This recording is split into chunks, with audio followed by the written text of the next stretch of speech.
Hello, everyone, and welcome to another episode of the Birdie Golf Club podcast. This week, I'm going to keep the intro very short. I'm recording on a Sunday night. The truest final round is happening right now. I don't know the result. I don't know who wins. Let me know in the comments. That would be great. This episode is brought to you by Srixon Golf, and I'm so grateful to have them as sponsors of the podcast for this partnership through this season, being able to use Srixon equipment, as you can see behind me on both sides. And it was a real privilege of mine a few weeks ago to go for a fitting with them to be able to fit into their equipment for this season. And I'm incredibly excited by that opportunity, but I also am very aware that I really want to translate what happens in a fitting to you as the audience. And I want to give you those experiences so that you can be equipped with them and maybe decide to book a fitting, buy Srixon golf clubs, buy Srixon golf balls, whatever it may be, Cleveland wedges, because you feel a little bit more empowered by the information. So I hope this episode serves as that for you. George Phillips is going to join me. He is the wonderful specialist club fitter that fitted me on the day. And I really enjoyed George's company, both in the fitting and during this podcast. So I hope you enjoy his insight as well. We cover some of the things that maybe are misconceptions as part of a fitting, what you can expect if you were to go for a fitting with Srixon, and what that would entail, as well as what happened with my setup during the session, and also, just as a little teaser, how my first round went with Srixon golf clubs as well, which I teased George with throughout the whole conversation. So I hope you enjoyed the episode. Thank you so much to Srixon for coming on board for this season, and I hope I will not say good or bad golf continues. You're going to have to wait to see until the end of the episode. But I hope you enjoy it, and let's head over to our conversation with George from Srixon Golf. You get to go to so many good venues and meet so many people from all walks of life, really. It's just, but we all share a really common love of golf. Everyone's there because they have an interest in golf and they're trying to improve their golf. But you get to go to so many places, and I wouldn't have it any other way. I love it. Not sure I could sit in the same place all the time. So for me, it's ideal, really. Oh, mate, absolutely. And where did because obviously I see you played professionally as well, George. So what's your journey in golf yourself? Like, where did it all begin, and what led us to this point now where we've Yeah, got I mean, you at Srixon? yeah, I started taking it really seriously at sort of about 11ish, 10, 11. Got, I would Hmm. say, quite good quite quickly, really. It seemed to come quite natural to me. And from then on, I was at the golf club all the time. And I was surrounded by some really good players, I think, which helped. I think, you'll get better if you play with better players. So I think I just lucked out in that front. But then you're sort of thinking like, well, I don't want to do anything else but golf. And then can I be a good player? Can I try and make it like professionally? So you sort of, you leave school, at least when I left. I mean, I'm 32 this year, but I left at like 16. We was allowed to there. And I was like, right, I'm just going to Yeah. play for a couple of years and then try and do some stuff. But you can very quickly learn that there's so many good players out there. And I certainly wasn't that type of golfer to go on. I think my mentality's always been good, but it's been always been far too relaxed. Some people just have this kind of like Hmm. natural get it done instinct. And I was more like, who cares if I hit a bad shot? Like some people are like, no, no, no, I need to like proper be on it. Um, after that, I sort of, once I realized I wasn't good enough for that, I started doing other stuff really, sort of as most people do, different types of jobs.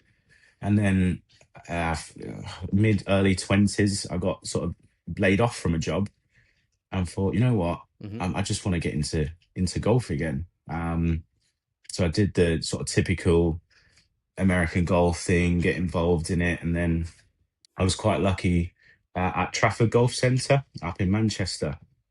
So Hmm. I was living in Manchester at the time, and I started working there. And it is an American Golf, but it's one of their biggest stores, and they had like All right. dedicated fitters in the store, um, and I always wanted to be one. It just seemed like that. I've always loved clubs, and I've always loved that side of it. and that's what I work towards. Ironically, there's been so many people from that store that have gone on to brands as well. We've had Cobra, we've had Callaway, Titleist, Srixon. So it was a very day in, day out. You're fitting all day. From sometimes we would do some from 9 in the morning till 9 at night. But I loved it. Wow. Yeah, Mm. the store hours were quite long, but I absolutely loved it. Um, and obviously we got to work with multiple brands at that point, and then after some time, I just wanted to feel a bit more a part of one particular brand, and that's when I started looking around for brands, and Mm. that's kind of how my journey started with brands, really. But the fitting side of it, I just loved it Sweet. ever since. Because the Mm. Trafford Centre was where all Rick Shields, Peter Yeah, Finch, like that's kind of where they all started from. Was that at a similar time, or was that before yeah. There or was after? a little bit of a sort of end crossover. So like the last one to leave that I would have known the longest would have been Matt Fryer, but Rick at that point Yeah, he'd gone, and then Peter Finch wasn't too far after that, and then yeah, Matt Fryer left a few years, but there's been quite a few there, but which is I think it started just because they wanted to try and get more revenue from yeah. lessons, or try and get more people in for lessons, and it's grown into something obviously incredible. But they're such nice It's people, and crazy, isn't it? yeah, whenever you get to interact Mm. with them and speak to them, even now, obviously they're as big as they are, but they're such nice people. More power to them. I think that's what shines through, isn't it? That's Mm, always what shines through. Like people can put a persona on only for so long, yeah, and then people realize. But I think all those guys, one of the things is they are genuinely nice people. Like everyone has their bad day, like of course, but yeah, um, they they seem to be good, yeah. at their They're core. just such normal people, really, and they just love golf. Mm, And like I guess there's mm, a sometimes you put a bit of a character to showcase it. Maybe you sort of hype up. Oh, I don't know the right word, but you speak up a little bit on your personality. But they just love golf. yeah, That's just what they are. yeah, So, and obviously that it shines through and people love it. Never been for me. No, that's but awesome. yeah, never been much of a Well, on the camera I was gonna person, say, but I, Well, I was going to say because I put you in the position of like, right, to set the tone of how me and George met. Um, I was set up with a fit in with Srixon as the partnership of the podcast of the year.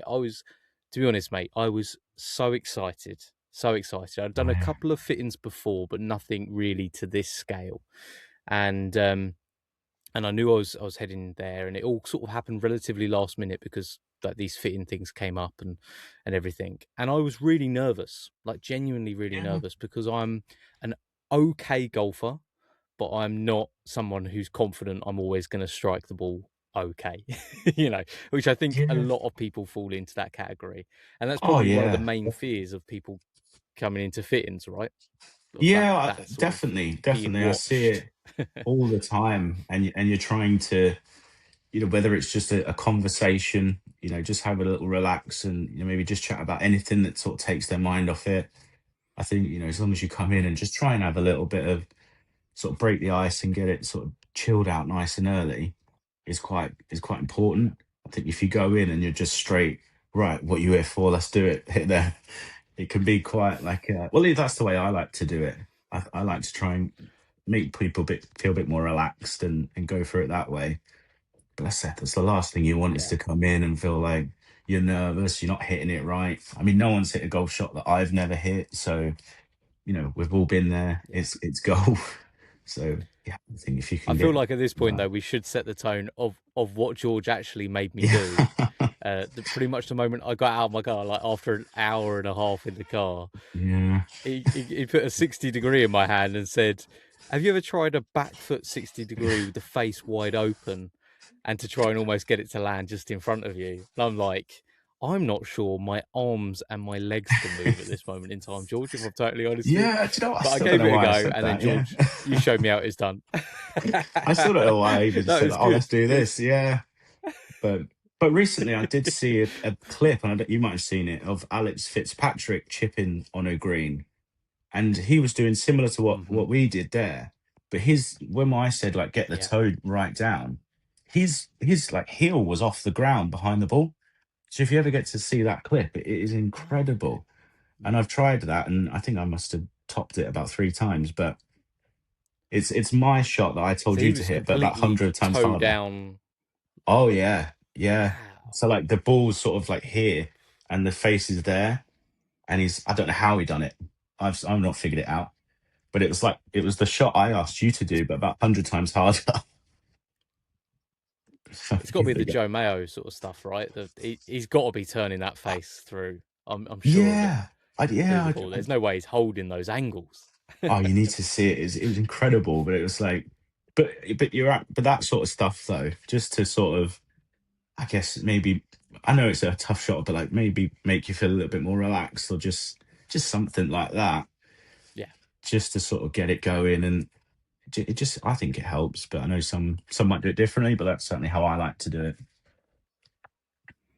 I think you like read. I think you read the room, and I Mm, don't take myself too seriously when it comes to golf, and it was a way of like relaxing and mm. having a laugh, and also I got to be honest as well. Seeing you hit that shot, I'm going right. I'm in capable hands here. Like George knows what he's talking about. Like so, it was so good in Oh. that way.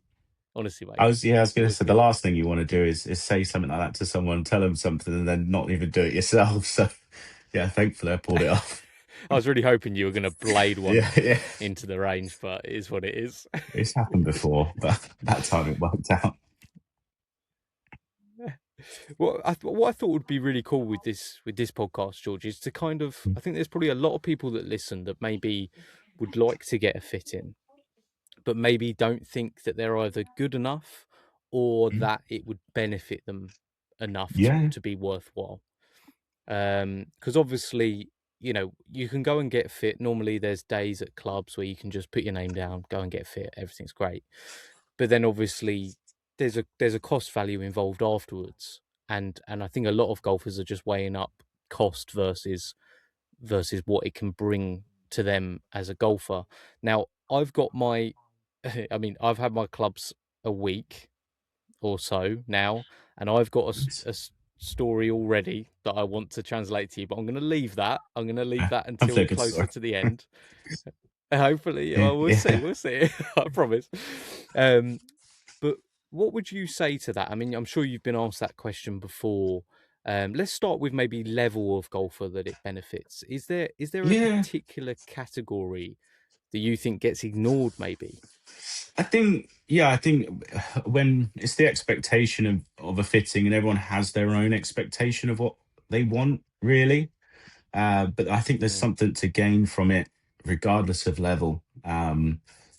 Even if you're very new to the game and it's your first set of irons, it couldn't be you've not even got any irons. You just want to get a set because you're that invested in it. I've seen it a lot with even just weight of shaft, flex and stuff can mm, come into it, and someone like myself might look at you and say, "Oh, I mean, look, I know you're brand new, but you're athletic, you're swinging it quite quick. In so many months' time, the certain flex is gonna you're gonna rely on that more. But it might not necessarily make any mm, difference now whilst you're trying to learn to strike the ball, but it will benefit you mm, in the future as well. But even just weight of shaft, people just they put it in their hands and they just put the club head back to the ball in a more consistent way. So even if you are getting a new yeah. set of irons or your first set of irons, that could mean the difference just from a balance point of you're just going to be better with these anyway, regardless if you don't feel like Mm, it's going to benefit you. And then obviously the better you sort of get, the more consistent you get. That's when you can kind of deep dive into a fitting and you start looking at numbers mm, to make you more consistent. You could have an iron that maybe doesn't spin enough, and we're looking at that saying, okay, well your front to back dispersion is going to be a bit off. So if we're trying to shave shots off your game, that's going to help. Your 7 iron could be 4,000 spin, so we need to try and get a bit more of that. mm, Stop that flying one. I think everyone's got something to gain from a fitting.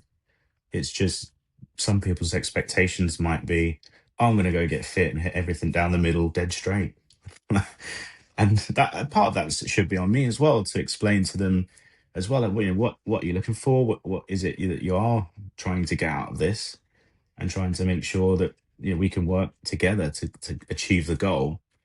But if in saying that, look, if we can get you more consistent, good golf is hard to improve, but if we can improve that bad golf, that's where you're really going to start sort of dropping handicap, and people will have a reason to be there, whether it's they want to beat their friends Mm, more often, they want to lower their handicap, or they just want to be better at golf. Everyone's got their own story, so it's just trying to find it. And absolutely. but I definitely think everyone can benefit. And do you think, because you spoke about expectation there, do you think that, maybe if we were to take sort of my handicap range, for example, because there's probably quite a lot of people that are in that handicap range, so sort of around that sort of 10, looking to get to single digits. Do you think they maybe come to a fit-in, and the trouble is they've looked and watched a lot of maybe YouTube fit-ins and whatever it may be, and they come with the intention of maybe beyond refinement, if you know what I mean, like this sort of like a little bit too detailed, a bit over the top, a bit of that, you were talking about that front to back dispersion and spin Yeah, rates yeah. and everything like that. Do they maybe come with a bit of a skewed expectation of what actually they need from the fit-in, as opposed to what maybe an even better player would have? Yeah, definitely. I think, there's a lot of videos and sort of media out there of people getting fit, of all levels really, but everyone is individual. So you can't watch a tour Mm, player get fit, because everything that you do to that player is gonna show tenfold. You make 1 degree change on mm, a driver and it will impact it, but for an average golfer it probably wouldn't. So I think mm, I do think there's maybe some of that sort of that expectation of what they want from it really, or if there's any lack of understanding, or if it's your first fit, mm, talk about that. I always try and sort of speak about past experience. Have you been and around that? Some people do really want to look at numbers, some aren't fussed. If they just want to see the ball going well, which is really important. mm, But there's a few numbers that even at least on TrackMan you can have so many sort of metrics on the screen, and it can get very overwhelming. I think even if you was to of point course, out yeah. just a couple and say, look, this is kind of what I'm looking at. This is just ball speed. How well we're striking this iron versus this iron. This one's more consistent, because we can see that. Mm, It's faster off the face. It's more consistent. So you can make it as detailed or as simple as you want, depending on kind of what you want from it. Yeah. So I think that's where kind of a little bit of adaptability comes in. And it's like some people really want mm. to know all that detail, and you have to be ready for it. But I think if you're going into it Yeah, 'cause thinking, I'm gonna be a tour pro after this, then it's just tricky. I love the enthusiasm, and I will try my best to get you there. So, but we'll work together. 'cause I was thinking back to our to the fitting that we done together, and I'm not sure I ever asked you what yardage this was Mhm. going. I don't think I ever once asked that question, and really, I didn't ask for any data points. I don't think throughout the whole thing. It was all very much visual of like, and I really tried to defer to you as the fitter rather than put a lot. I think the only thing I ever really said was I like a heavy club. I think that's basically what I said to you from the start is just, look, George, the one thing I do really like as a personal thing in my hands is a heavy golf club. And I think that was Yeah, kind of the only reference points I gave, I think, yeah. throughout the whole thing. I say Is it's that it's usual? the yeah, no, definitely. I think it's such a visual That's game good. when you're on the course as well. Though you're watching that ball flight, Yeah. and you know yourself when you hit a nice shot what that flight looks like. I have my own views of what I like to see my ball do, but everyone else has sort of their own. So I think if you're seeing something you like out there, the chances are the numbers are backing that up anyway. I'm keeping an eye on that. I'm moving shafts around different flexes to get different maybe spin and stuff like that. But if you're seeing it out there, chances are it's doing exactly what you want on the machine as well. Yeah. So I think visually it's so important to see that flight. And I think you do get people that Mm. instantly hit a shot and turn around and go, what's that? What's that number? It's like you've not even watched the ball land. I think watching it, because that's what we do when we play golf. We watch that ball fly, it lands, you're like, oh, I like that. I like seeing that. And all of that Yeah. stuff's positive. And I said the numbers, they'll be there if you like it certainly. Yeah. And I know you spoke about, I'm going to put you a little bit on the spot here, George, Yeah. because I know you spoke about the fact that sometimes you meet a lot of people, obviously, and you said that generally can't remember names. I mean, fortunately, I've got mine bottom left of the screen, so you're all set on that front, right? But you did say one of your kind of special skills of obviously being a specialist fitter throughout the years is that you can pretty much remember a lot of what you fit that person into, or at least some of the specs.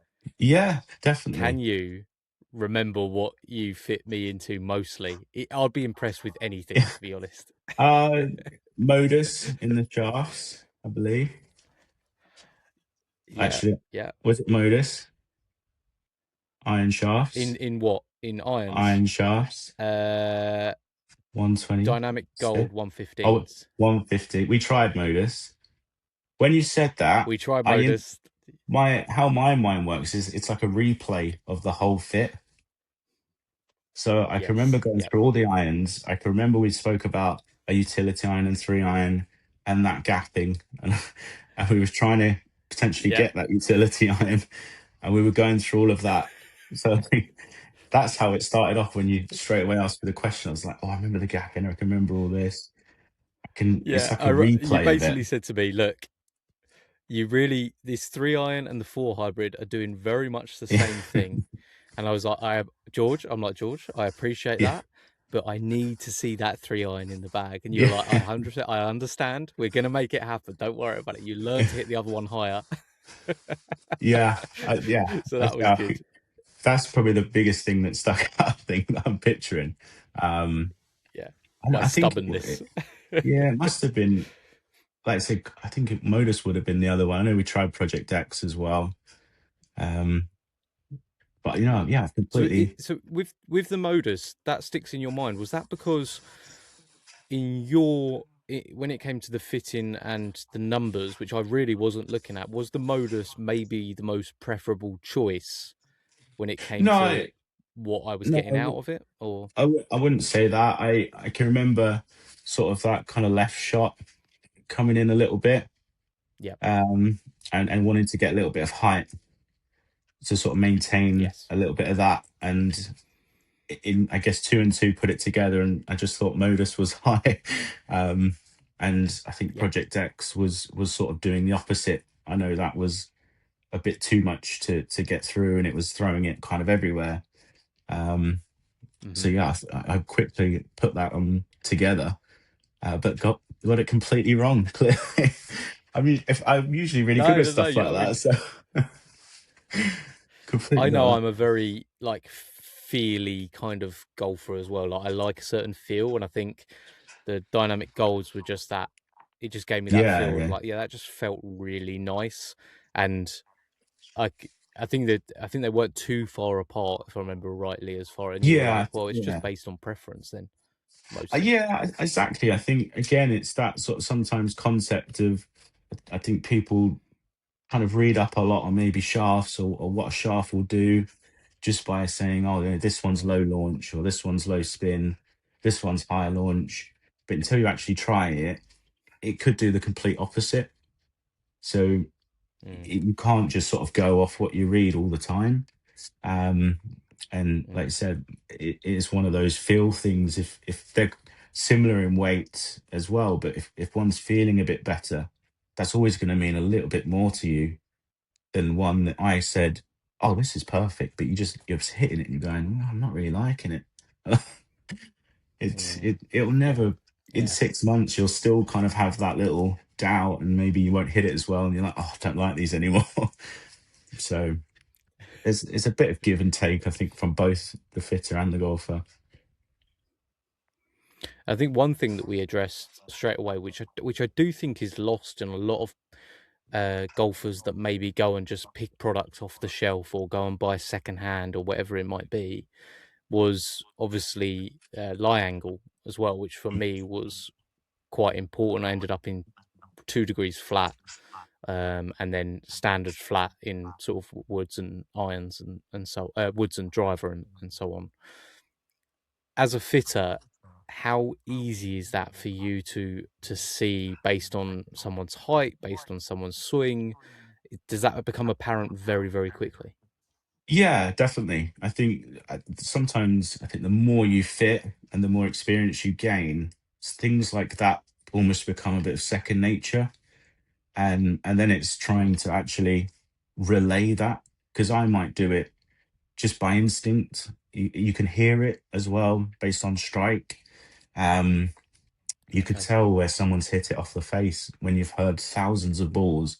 You just know that it's a subtle difference, but you can hear the strike, and you can see it and hear it with lie as well. So it's trying to Mm. sort of show the golfer as well what you're trying to do with lie, rather than just sort of sometimes doing it, which I know sometimes I can be. I can just do. I can sort of put the lie in, lie change, and this it goes a little bit straighter and stuff, and then I'm like, oh, I changed that flatter by the way. Um, but you can see it. Right. I think there's a couple of times where you just have to sort of, you can do lie tape as well. I know some people might do Hmm. lie boards. Um, I think the Yeah. easiest way for me, and the way that anyone can do it, because near enough everyone has a Sharpie in their golf bag. So if you ever get a Sharpie Hmm. and just draw like a straight line with a line up or something, and then put your ball down, Hmm. as long as the line's parallel, as soon as you impact that ball, you're going to get a line on your golf club. So if the line's straight, Hmm. you've got a good lie angle. You're impacting well. If the line's a little bit skewed towards the heel of the club, you might need to sort of flatten a little bit that way, or upright, etc. But that's, anyone can do that at the range or That's anywhere. a great tip. Mm. It truly is the Yeah, I easiest love way, that tip. Yeah. because I mean, like, lie boards, some people might say, oh, there's a little bit of a sort of impact and ball jumps around. The tape's quite good, but that impact is just purely, it's a line that's hitting your golf club. And if it's ever off, it will show you straight away. So I think, to me, that's the best way. And you could do that at home. It could even be, Yeah, I oh, like that. I pull my 9 iron on my pitching wedge. And then you do that and you're like, oh, actually, I impact a little bit toe up there. Can you take it to your pro Mm. shop? Can you just flatten my 9 or pitching wedge? It's a really easy way. Mm. Yeah, because how long does it take for potentially lies to maybe become a little bit skewed over time as well with golf clubs? Because you got to check them from time to time. Is there a time on that, or is it just reps? I think, yeah, obviously the more you play, conditions and etc. If you're someone that practices a lot on range mats and hits hundreds of balls, you'd probably want to at least check it every 6 months or so. It might depend, or it will depend on the material of the iron as well. If it's a forged iron, they're going to be a little bit softer, so they might be a little bit easier to move over time over a cast iron. But I would check it always once a year, regardless of your irons, because, yeah, well, Mm. just to double check. It could be anything that could have thrown out. So just it makes a difference, and your line might have changed subtly as well. So they're Mm. often, you can get them changed. They're not too hard to move, at least a couple degrees. So if your lie's changed because you've done work on your swing, again, if you've maybe done a bit of work, do that line them up sort of drill, and see if your lie angle's Hmm. still good. If not, see if you can get it changed if you need to. Check your lie angles, people. I like that. That's Yeah, great. I like the tip is awesome as well, George, because that is. I do always think when you're adding things like boards and tape, and it's another variable where potentially someone's swing can change as well, right? Whereas that yeah. line on the ball kind of it's just that is going to be your swing Yeah, and the normal conditions, yeah, not it's like, adjusting because of a different thing. Yeah. yeah, no, definitely. 100%. It's the easiest way to me, and it's probably the most accurate way as well. So most people have a Mm, pen, like a Sharpie and a lineup for their ball. It's the same thing. mm. So definitely check it. No, that's perfect. The other thing that was clear from the fitting as well was length. We realised that. I mean, I said to you from the start, listen, George, I've got short legs. I've got short legs and I've got a long torso. I reckon there's going to be something a bit off here, and we were, but I don't know if that did play a part in it or not. But we did end up going. I think it's an inch shorter in driver, and then it sort of gradually decreases in how short we went all the way through to wedges. Ended up being a quarter of an inch, I think, off of irons and wedges. Um, how often do you see that, and how often does it make a huge impact as well on players, and maybe something that a lot of amateur golfers are missing as well with the length Yeah, of their clubs? I think length, obviously, we can look at height as a good starting place, and I think anyone who's maybe going for their first fitting for a very new set of irons, they might be a little bit more sort of static. And you say, look, you're a bit taller. This is your wrist to floor, so you might want to go a little bit longer. But there's golfers out Mm, there that are a little bit taller or shorter, and they've always used a certain length, and then it sort of comes into to strike really.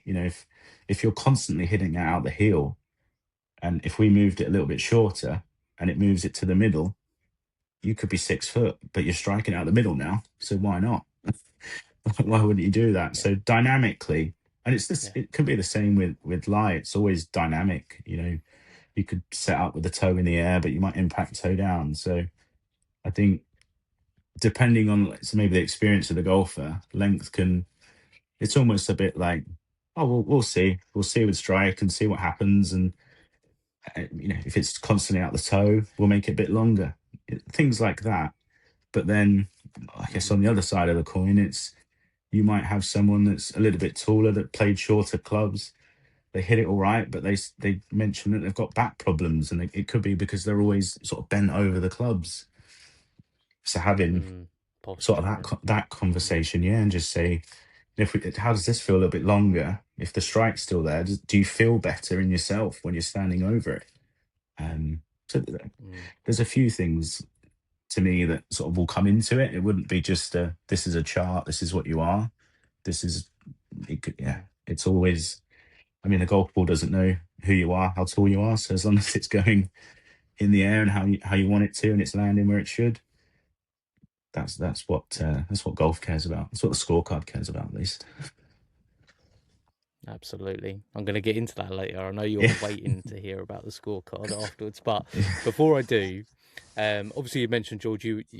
When you were fitting, you went from obviously Trafford Centre, and then I think you went. I think you worked with Titleist for a while, but now Yeah. you're with Srixon. What is it about Srixon, and what is it about what you've seen with the offerings that Srixon has that really makes it sort of stand out as like a company and as a brand that people can kind of rely on to put in the bag? Yeah, so the level of consistency, I think is something that I've never really seen in the past. I'd played Strixon even before when I was at Trafford. I was playing Strixons then, and I remember falling in Mm, love with them. And it's consistency from a club's perspective, but then also a brand and the people in the brand. It mm, just feels like you're a part of something. From my point of view, at least, it feels like you're a part of something. Everyone wants to do well. Everyone's there for mm, you as people, which I certainly value. And then on a club's mm, side of it, I think we've got it sort of nailed. Really, there's no club that we couldn't fit a golfer into from my perspective as a club fitter.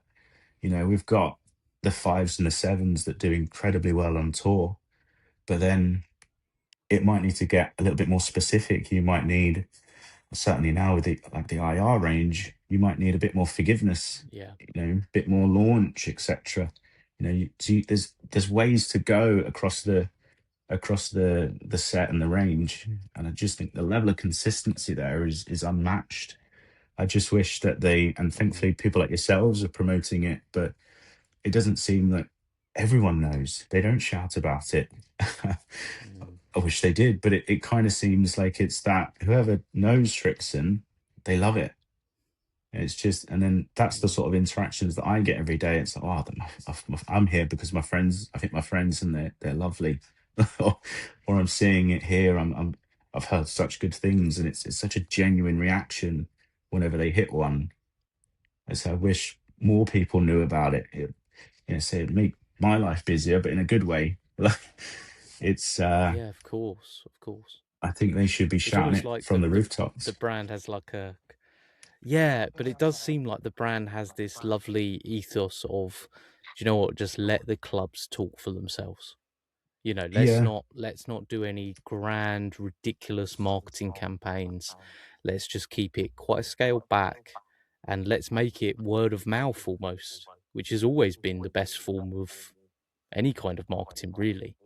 yeah. No, no. I say it is. I see a lot of it myself. It's they're either loyal customers or, like I said, they've heard their friends got them, or they've tried friends, and it's like, wow, it felt amazing. I was like, I needed to get a set of those, and thankfully, and Mm, maybe that sort of plays into a little bit of the way I fit. Let the irons do the talking. It's good. You're gonna mm, hopefully you're gonna like it. You're gonna see it there, and the numbers will back it up, and it'll be a good experience for everyone. Um, but yeah, you're absolutely right. It is kind of sort of they'd rather just sort of you find it and then love it from that. Everyone feels like they've found almost this like hidden gem almost. yeah, and it's bad, really, especially when you consider the Cleveland brand as well and the history that has in the game. When you combine the two together, you've just got, like you said, there's no weaknesses in the entire lineup. Because I mean, you look at what was released this past weekend with the 588s getting Mm, a sort of re-release almost in the limited amount, and you sort of go, God, well, yeah, like the 588s. That's a classic club. I think yeah, everyone who grew up in the 90s would have had the 588 at some point in their bag, and that lovely, heavy feeling, beautiful forged wedge. It's just a classic, and I do think, like you said, yeah, it just gets forgotten about almost because we're surrounded in golf with just ridiculous claims and crazy marketing campaigns every 5 minutes, and yeah. Srixon and Cleveland just don't do that. Yeah, I think it's something that even on if days that people come in and they've been loyal customers for years, you can kind of see that they're not trying to reinvent the wheel every time they release a new product. Mm, It's just they're trying to refine it, make it that little bit better every time. You know, yeah, mm, some people might try and reinvent the wheel, and more power to them. But you're getting mm. consistency for years to come as well, which is one of the biggest things you could ask for, really. I know when I spoke with one of the club builders, I've forgotten his name now. I don't know if you can remember who was with us that day and is one of the builders. Um, Really nice chap. But I was talking to him, and he was saying about the ball manufacturing plant out in Japan and just how like security measures, and you can't go in with your phone, and it's so well like run. That whole thing is so well run, and yet the golf ball I think falls into the same category where a lot of people forget how good like the Z Star series, even the AD triple threes, the Q Mm, Star tours, like all those golf balls are such incredibly good golf balls with amazing R&D research. Like the research and development is yeah, off the scale, yeah. Well, and this, it does yeah, get a little bit, yeah. yeah. I said that obviously they're great in the rubber industry as well, aren't they? So they know what they're doing with Well, inside the yeah, they ball know and what they're out. doing. Yeah, Yeah, they've been doing it for yeah, years, and I think again, it's yeah, so many people. I think like the AD triple three is so many people know that for where it sits in its price range. mm, And it's such an incredible ball for that I think we yeah, do really well there. But then I think we just people just have this notion of that, oh, this is what the best one should be at this price range, and Mm, sort of forget a little bit about some of the other stuff. But it's, hopefully we do ball fitting days as well. So if anyone ever comes along and we can try the different balls, I think again it's mm, really important if to attend stuff like that, because you might read again on the box what you think you should have, but in reality it might be different. And I know that's a bit of a luxury. It's hard to do because you're not going to be able to buy one box of everyone. But hopefully, if we're ever of nearby or course. anything like Yeah. that, being able to sort of test it and just see what the balls do is such a good way of Mm, seeing it, I think. Um, but yeah, obviously, I yeah. wish it was more popular, and I think it's getting there. I don't think it's it's underrated, but then it's really rated. So it's I guess right in the middle, Exactly. really. Exactly. I think people are recognizing it more and more. And over in the fitting, I said about golf ball, and you pretty much straight away were like, Z Star Diamond is going to be the right one for you. What were the characteristics of that golf ball that led you towards that decision? And I was like, look, George, I'm in your hands here. Tell me which golf ball is the right one. Yeah, I So see. what? Thankfully for us, we could see a lot of the flight and some of the numbers there. And I'd say for someone that like yourself, that I know that on the day it was sort of missing a little bit left, um, was kind of the bad Had one a at least bad then. day. Had such a bad day of so um, bad. It but was. still hit it better than I probably have for a while. So, um, Oh, but I like no. for like sort of. I was looking at some of the characteristics and stuff that I would have wanted from your golf ball. I said, so for me to recommend one, it would have been something like iron spin. I just wanted to make sure that it never got too low and it never kind of got away from you. I think it's really important to see that. It'll obviously you'll dial in your numbers if you can get that spin a little bit higher with irons, especially if you're a little bit lower or ever worried about it dropping in spin. So that was certainly where my recommendation came from. Yeah. Well, and I teased you with this earlier, George, of that I had, of how things have been since they've been in the bag for a week, and golf ball included as well. Like it was a whole new setup, and some of the equipment literally arrived 20 minutes before I teed off on Oh, Friday. Now I had a bit of a, I had a bit of a dodgy front nine, but one that a 10 handicap's very capable of having. Um, but none of it was to do with how I was actually hitting the golf ball. I was hitting the golf ball really, really well, and just putted really poorly. And that was all on me. That was not equipment based. That was me being a baby on the greens and just being scared of actually holing a putt and then just leaving everything short. So I was 9 over after 9 holes at Seaford Head. And I just thought, okay, all right, I'm settling in. It's okay. It is what it is today. We're just gonna roll with it. And then I had the greatest back nine I've ever had. Like I'm not sure if I'll ever do much better on a back nine. I shot a 32 okay. back nine, 3 under par, um, and ended up shooting a 77, which was my lowest round ever. Um, and I had 4 birdies on the back nine, 5 birdies total through the round. And do you know what the one of the biggest things, the irons were fantastic, and I knew the performance was going to be from there. But I remember saying to you in the fitting, and yeah, you probably won't remember this, but I remember saying, I know when I've been fitted for a driver before, I came away from it thinking I can swing hard at this, and I know it's not going to go too far left or too far right, and that I'm going to be able to progress the ball way up there. And that's absolutely what happened on the day. Like I could Oh, just what an incredible swing story. Love it. hard. Yeah. Oh, mate, honestly, I've I try not to equate score to happiness on a golf course, but as a psychotic golfer like everyone else, of course, score equals happiness. Like, of course that Oh, happens. yeah, And 100%. I couldn't believe, honestly, George, I couldn't believe it. And I was thinking of you whilst I was playing that round, just thinking, you've worked wonders here, because I was aware I was under par on the back nine, because I was under par pretty early on, and I just kept going because I had such confidence in the clubs in my hands that I was like, well, I know that even if I'm aggressive here, it's not going to go too far left. It's not going to go too far right. And honestly, mate, Oh, I I'm love to so hear it. excited for the golf Yeah, season now. I Yeah, absolutely love to hear it because so I mean, like I excited. said, day to day, I always hope and wish that everything I've done translates to everything that you've sort of said there, because you don't often see a lot of the golfers again.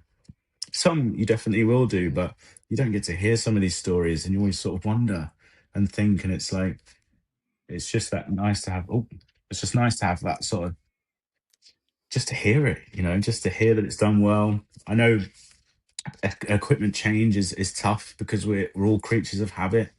It's different, mm, but it I think it, like I say, it goes back to that point as well. It's I don't, you're not trying to improve that good shots. If you can improve that bad shot, and you know that, like you said there, yeah. you're not going to miss it too far left or right. It really does Hmm. help. But well, I'm glad to hear that the the back nine, just play the back nines from now on. But honestly, I'm glad to hear that. Honestly, honestly, and I had I had four three putts on the front nine. So, I mean, if I'd have just not been so Tricky pathetic greens. with my putting, yeah, do you know? No, it's just I'd gone from. I'm going to make excuses. Okay, I'm going to make excuses. I'd gone No. from pretty fast greens like 2 weeks before to quite slow and quite luscious sort of greens on that day, and it just took me 9 holes to kind of get used to how they were running so that I could roll it properly and actually get it to the hole. But I mean, you take those, take two of those three putts out of the equation, and I think you could have taken three or four because they were silly three putts, and suddenly it's for me an all time round. So it's just I'm very excited to Yeah. see where I can get to this year I was because gonna say, yeah. I've said for a long time my friends laughed at me because I was like, I feel like I'm a decent golfer that should be better than what I am, and I've always felt there was an excuse when it came to equipment. That excuse is no longer there, so it is now just I on love it. me to actually perform. So I Yeah, love oh, it, I George. love Honestly, that. mate. But I'd say it's one of those, isn't it? Like you had that round, but I think that's the exciting part of golf. You always think every time you play, no matter how good you play, I could have done better. Hmm. I could have done better. And even you see it on like even tour level, they could shoot a 59, and then after the round they're going, oh yeah, I know, but I missed that putt, or I missed out or something. We're always trying to do something Yeah, a little bit better. But that's the beautiful game of golf. It's fascinating, and there's so many little things that can make a big difference. You know, equipment certainly can be a part of that as well. Just little things, yeah. everything comes together. So when you're out on that course, you can just go and play, and hopefully have a story like yours, and come off it happy at the end of it. Oh, honestly, it was amazing. I mean, and also the ZXi 5 iron that you fitted me into is an absolute Oh, rocket. I Absolute love that. rocket. Yeah, I can't believe that. I I mean, yeah, I was playing a par five, and it's never that hole is kind of never driver because it really narrows up off the tee box from if you're trying to hit driver, and it's just not worth it. It rolls out enough, and if the wind's sort of like coming off the right and behind you, you can kind of hit a big raking draw and just let it run down the fairway, and that's exactly what I did. And I think that 5 iron ran out to like 300 yards. It was just a rocket. I It love is it. an absolute rocket, and the noise it makes. My playing partners were literally Yeah. like, "That thing makes such a great noise that Yeah, it's just yeah, unmatched." I love stuff like that as well. I mean, I don't think no matter how good you are, it's a tricky area of the bag. Obviously, we look at a lot of the tour bags; Yes. they've got fives, etc. You shouldn't be trying to put it close every time. It's like you want that sort of Mm, feeling. I want to trust I can put this 5 iron down, and it's going to go well. And when you capture one, you're like, yes, that was lovely. But yeah. it's something that I try and obviously we know a blended set with yours. Um, Yeah. it's trying to I always sort of look at ball speed, and if you're ever fitting and stuff, ball speed's a great number to look at. every sort of iron should move about 5 miles an hour. That's going to be sort of your 10 to 15 yards. So you get roughly sort of 2 to 3 yards per mile an hour of ball speed. So as you move from sort of, you could start at 9 iron if you wanted to, that you could hit that almost perfect every time. And then just trying to move 5 miles an hour and stuff like that, five, it helps you gain that consistency on strike and distance. And you're right, it feels lovely. Thankfully, as a lot of Srixon Oh, irons do. So I love it. Yeah, sounds such I a huge definitely, part. because I've done a lot of. Oh yeah, because I like since the fitting, obviously we fitted on range mats, didn't we? So I didn't really get to feel the VSOL like interaction with Yeah, the turf. And then at home when I was practicing with the irons from the moment I got them, again I was hitting off of like mats, so I just wasn't really getting that interact.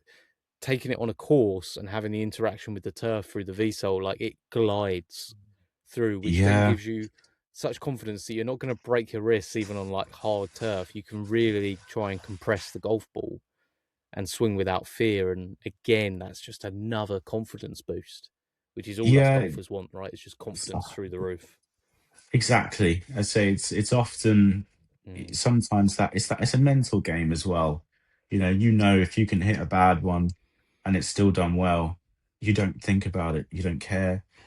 If you hit a good shot, mm, you're happy. But I say it's if you get away with something, you're not angry or anything. You're like, oh, actually, it's done all right. That's done well. I'll take that. So like, but when you talk about, obviously we hit off mats at the time, but again, it's always in the back of my mind whenever I'm fitting off a mat, thinking they they don't even know yet. If they've not got Srixon, it's like they don't even know these are going to mm, feel 10 times better. I can speak about the benefits of it, but when they're actually out there and using it on the turf, it's kind of like a you're going to wow. discover that at some point, and it's going to get in and out so well. Because, and like you said there, if you can get in but know the back end's going to help you on the way out, it just gets that turf interaction. It's in and out so clean that you can hit down, like you said, and not worry about feel like you're lifting and thinning it because you're worried about strike. They are, honestly, it's incredible. But like I said, I always pray and wish that when people finally get that sort of turf interaction, they're like, oh, these are amazing. So much better than when I was hitting Yeah. them before. So we've always got that in the back of the locker. Like, Oh, you can these are feel good it. now, but yeah. Yeah. Oh, you can Yeah. definitely feel it, And I think, like, speaking to what you said, like, I hit maybe I hit one particularly bad drive. There was a dog walker coming up the right, and it was so in my head the whole time. I was like, oh, they're there. I kind of want to go left here, and I was just thinking left through the ball, and I duck hooked one left into the bush, and I was like, you know what? That was just all on me. Like I have no reason to blame the club. It was just an unfortunate situation. I wasn't angry going up to the ball.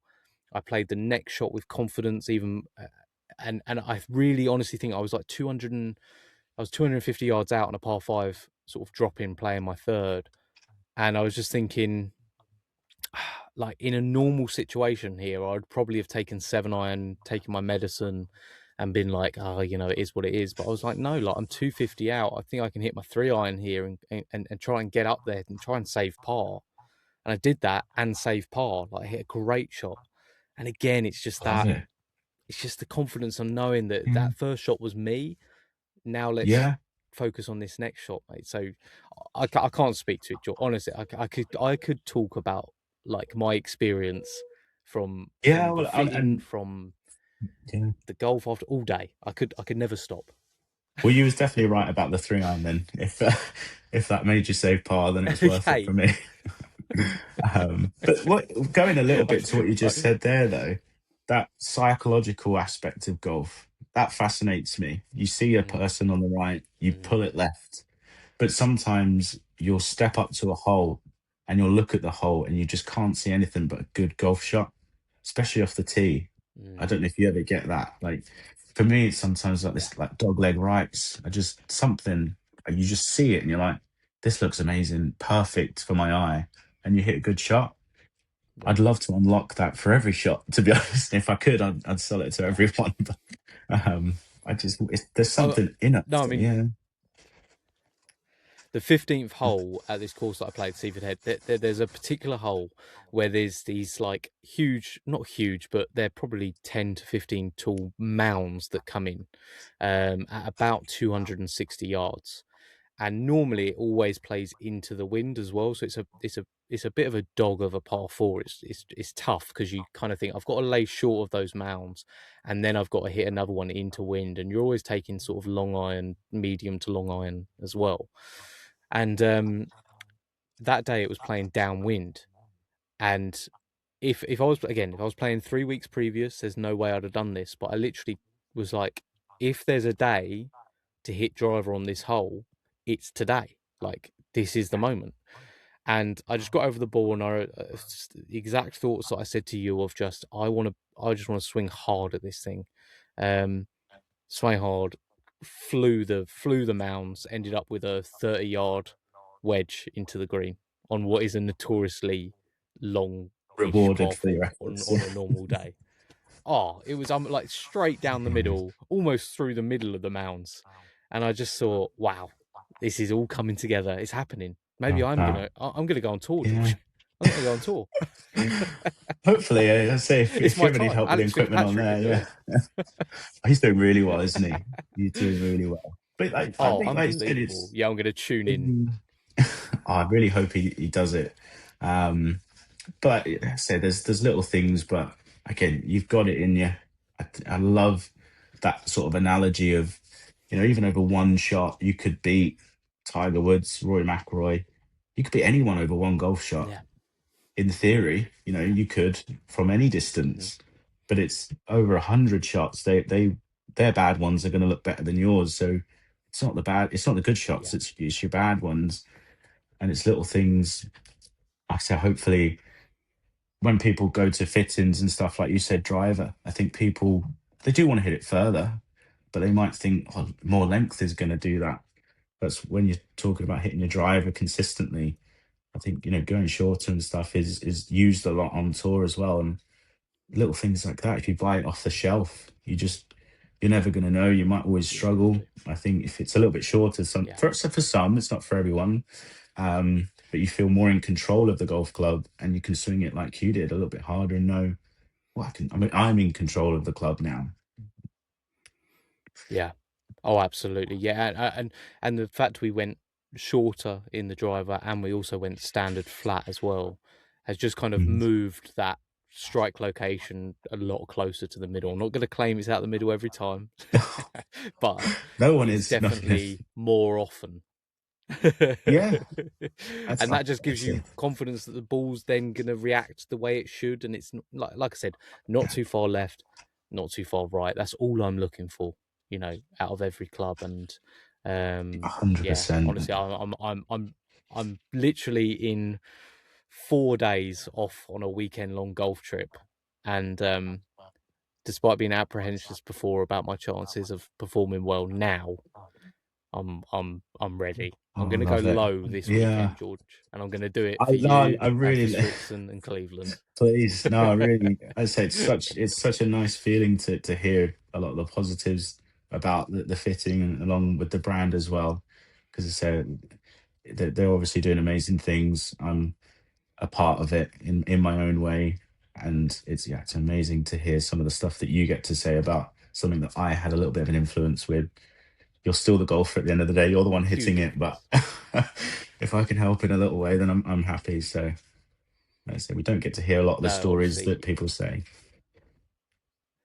I would recommend to anyone listening, if you're on the fence about whether to go for a fit-in, and look, I think everyone's aware at times like this. I realise I'm incredibly fortunate to be involved with Srixon, to have Srixon as a partner for the year, to be able to use Srixon equipment, have experiences like going to see Georgia for the fit-in. But if you're on the fence and you have the circumstances to be able to get fitted clubs, don't even think about it. Go and see a Srixon fitter on the Srixon days, wherever it may be. Book it in and get it done, because the price difference in doing that and buying off the shelf, it's really not as like different as what people think, and you're going to be Yeah, rewarded hugely for doing it as well. Would you agree, George? Yeah, yeah, absolutely. I'd say the website is a great place to look for days around yourself as well. We do advertise a lot of our days on there, so you could always ring up a local place that we're at that day. And I would say, obviously, even if you just wanted to kind of just see what it was about, Try and it. just Yeah. go. Yeah, I said it. There's no Mm, pressure or anything on it. I wouldn't put any pressure on anyone. If you just want to come along and just try it, try stuff, maybe find out a little bit about it, even if it was just a conversation. Just say, "Like, what? mm, Here's what I have. What do you think I should do?" We could have a chat. I said that's. I'd just love to meet mm, people if I can help or educate. I'll happily do that. If you want to get fitted, obviously, we'll go through it. We'll do the process and everything. Hopefully, you'll get some good stories there and beat all your friends on your golf trip as well. So, oh yeah, that's all. That's a, that's all I want. That's all I want. I just want to beat them, and for them to know, yeah, that's all we needs to be. they'll all But be sort of I love coming that. I over love and that message, yeah. George. I see all your friends will be like, "Oh, if he's got him Oh, now, they I'm gonna have already to. are. I'm gonna have to come over. I'm gonna have to get him now." There was a few of them. The pint afterwards, a few of them were having a few because there's like a little mound off of where you get a beer afterwards, and you can kind of, if there's no one coming up, you could hit a few golf balls towards the pin and stuff. And there was quite a few people grabbing those clubs out of my bag for a little go, and they were just like, "God, that is pure." I'm like, I know it is, I know it Yeah, is. You should know it is too. But I love listen, it. George. Uh, Once again, mate, from my perspective, it was a real privilege to meet you as well, and just to be like in your company for the hour and a half that we had Oh, of I basically appreciate me that. hitting not very good golf shots and you putting up with it. Um, but then to echo the sentiment that whilst I was there was also people coming up and just having conversations. And after I'd finished, there was a couple of guys who came up and just hit a few shots with the clubs, and Mhm. there wasn't that feeling of, sorry, what are you doing? How dare you come up and hit these? It was very relaxed and just a really nice, friendly, almost family atmosphere, which I think is what is probably at the core of what Srixon do as a company, and that's what I've Yeah, felt anyway from my short time, and what you were saying earlier as well. So honestly, mate, thank you so yeah. much. I No, really no. I appreciate it. said it's tough to take those sort of compliments. I'm just glad to see Of that. course, horrible face to face to I do that, know, but I know. It's almost like it's like, oh no, stop it. Like, but no, I'm so glad to hear everything has gone well and you enjoyed it because that's hopefully if that's all I want to get out of it really is people enjoy it, Mm, they learn something, and then as they go and play golf, they're enjoying their golf as well whilst playing better and like I said, beating your friends or just scoring low, whatever you want to do with your game. If you can tick off those boxes, I think hopefully I've done a good job there. And yeah, Srixon obviously helped me do that as well. I say I think that family atmosphere and everyone's trying to pull together, it feeds down even to me. And yeah, definitely so. So I really, yeah, I really appreciate the words as well. no, no, you're more than welcome, George. Honestly, mate.